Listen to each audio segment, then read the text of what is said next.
ქართულ პოლონური თანამშრომლობის განვითარება სხვადასხვა სექტორში და საინვესტიციო პროექტები. აჭარის მთავრობის ვიზიტის პირველი დღე. რა შეხვედრები გაიმართა და კიდევ რაზე გაკეთდა აქცენტები ქალაქ ვროცლავში დღევანდელ ამბებს ბზია მართალიშვილი შეამჯამებს პოლონეთიდან. აჭარის სამთავრობო დელეგაციის ვიზიტის ოფიციალური ნაწილი დღეს დილით პრესკონფერენციით გაიხსნა, რომელზეც აჭარის მთავრობის თავმჯდომარემ და ქვემო სილეზიის მარშალმა ვიზიტის დეტალებზე და სამომავლო თანამშრომლობის გეგმებზე ისაუბრეს. დღესვე გაიხსნა საერთაშორისო გამოფენა, რომელშიც აჭარა წელს პირველად მონაწილეობს. მერვე საერთაშორისო ტურისტული გამოფენა 28 თებერვლამდე გაგრძელდება და გამოფენაზე მისულ დამთვალიერებელსა და ასევე სხვადასხვა ქვეყნის გამოფენაში მონაწილე სხვადასხვა ქვეყნის წარმომადგენლებს საშუალება ექნებათ გაეცნონ აჭარის ტურისტულ პოტენციალს. დღესვე გაიმართა ბიზნეს ფორუმი ვროცლავი-ბათუმი, რომელიც მთელი დღის განმავლობაში მიმდინარეობდა და სადაც ადგილობრივები გაეცნენ აჭარის საინვესტიციო პოტენციალს. 60-მდე ქართული და პოლონური კომპანიის წარმომადგენლები მოლაპარაკების მაგიდას ვროცლავის ბიზნეს ფორუმის ფარგლებში მიუსხნენ. მხარეებმა სამომავლო თანამშრომლობის გეგმები და კონკრეტული პროექტები განიხილეს.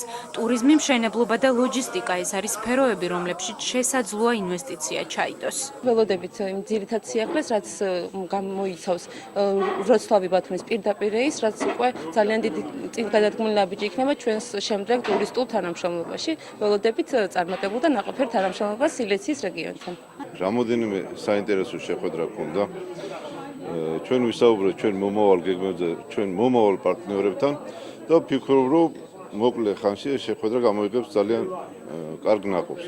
ქართულმა მხარემ პოლონეთში პირველ ბიზნეს ფორუმზე უცხოელ პარტნიორებს საქართველოში ბიზნესის დაწყების რეგულაციები, რეგიონის საინვესტიციო პოტენციალი და საპრივატიზაციო ობიექტები გააცნო. აჭარის დელეგაცია ფორუმის შედეგებს უახლოეს მომავალში ელოდება. პირველი დადებითი ნაბიჯები რაც იქნება გადადგმული, ეს იქნება გადადგმული ტურიზმის მიმართულებით და იქნება მუშაობა იმასთან დაკავშირებით, რომ რაღაცნაირად მოხდეს ის დაკავშირება ვროცლავი-ბათუმის საჰაერო მიმოსვლის ხაზების და სხვა მიმართულებების, რაც რეალურად მნიშვნელოვანი არის ჩვენი რეგიონისთვის. ვფიქრობ, რომ ეს ურთიერთობა წინგადადგმული ნაბიჯია და გარდა იმისა, რომ ჩვენს ქვეყნებს შორის ურთიერთობა არის ძალიან მნიშვნელოვანი და პარტნიორი და მთავარი პარტნიორი არის ერთგვარად პოლონეთი ჩვენი ევროპაში, ევროსტრუქტურებში ასე ვთქვათ დახმარების კუთხით, ჩვენც აუცილებლად უნდა მოახდინოთ რეგიონებს შორის ურთიერთობის გაღრმავება და ეს არის კიდევ ერთი კარგი მაგალითი იმ პროცესის გაგრძელების. ვროცლავი-ბათუმი, რომელიც საინვესტიციო ტურების ფარგლებში გაიმართა აჭარის მთავრობის თავმჯდომარემ გახსნა. ფორუმს ქვემო სილეზიის ოფიციალური პირებიც დაესწრნენ. ეს ფორუმი იყო ერთ-ერთი საუკეთესო, რომელსაც მე დავსწრები ვარ ამ 5 წლის განმავლობაში, თავისი დასწრებით, როგორც საქართველოს მხრიდან, ასევე პოლონეთის მხრიდან, რაც იმის იმედს იძლევა, რომ ისინი დაამყარებენ ერთმანეთთან ურთიერთობებს და ამ ურთიერთობებს მოყვება კონკრეტული ნაბიჯები. ჩვენ გეგმავთ თანამშრომლობა სავაჭრო, ეკონომიკურ და ტურისტულ სფეროებში. გარდა ამისა, გვინდა რომ ჩვენი პროდუქციები ქართულ ბაზარზე აქტიურად გავიდეს და პოლონურ ბაზარზე ვაპირებთ, რომ ქართული ციტრუსი შემოვიდეს. ეს ფორუმი მნიშვნელოვანი პლატფორმაა. პოლონელი ბიზნესმენები არიან დაინტერესებული აჭარის რეგიონით და ქართულ მხარესთან ეს შეხვედრები მათ თანამშრომლობის მეტ საშუალებას მისცემს. 2016-17 წლების თანამშრომლობის გეგმები მხარეებმა ფორუმის ფარგლებში ორმხრივ შეხვედრაზე განიხილეს.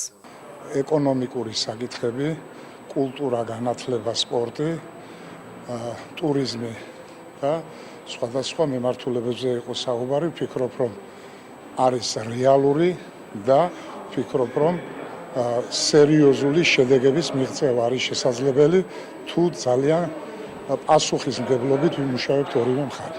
მასპინძლები აჭარის ტურისტულ შესაძლებლობებსაც გაეცნენ პოლონეთის საერთაშორისო გამოფენაზე წელს პირველად გამოჩნდა ქართული სტენდი. ტურიზმის დეპარტამენტი პოლონეთის 4 სხვადასხვა ქალაქში მსგავს გამოფენაში მონაწილეობას გეგმავს.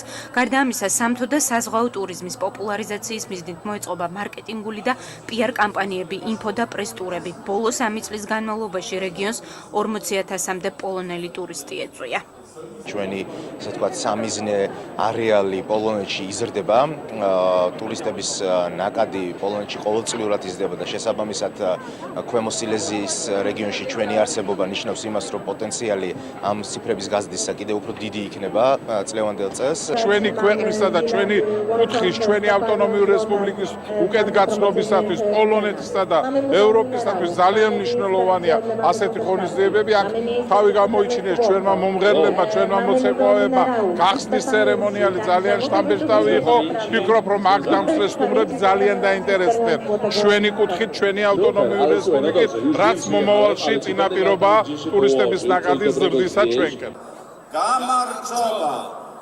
პოლონეთის მერვე საერთაშორისო ტურისტული გამოფენა აჭარის მთავრობის თავმჯდომარემ და ქვემო სილეზიის მარშალმა გახსნეს. მას პინძლებისთვის ქორეოგრაფიული და ვოკალური ნომრები ანსამბლებმა ხორუმა და ბათუმა შეასრულეს. აჭარის სამთავრობო დელეგაცია ვროცლავს 29 თებერვალს დატოვებს. ვიზიტის ფარგლებში დაგეგმილია ორმხრივი შეხვედრები. ხვალ მოეწერება ხელი ქვემო სილეზიასა და აჭარის რეგიონს შორის თანამშრომლობის მემორანდუმს, რომელიც გულისხმობს თანამშრომლობას განათლების, კულტურის, ტურიზმისა და ეკონომიკის სფეროებში. ასევე ვიზიტის ფარგლებში დაგეგმილია მემორანდუმების გაფორმება უნივერსიტეტებსა და თეატრებს შორის.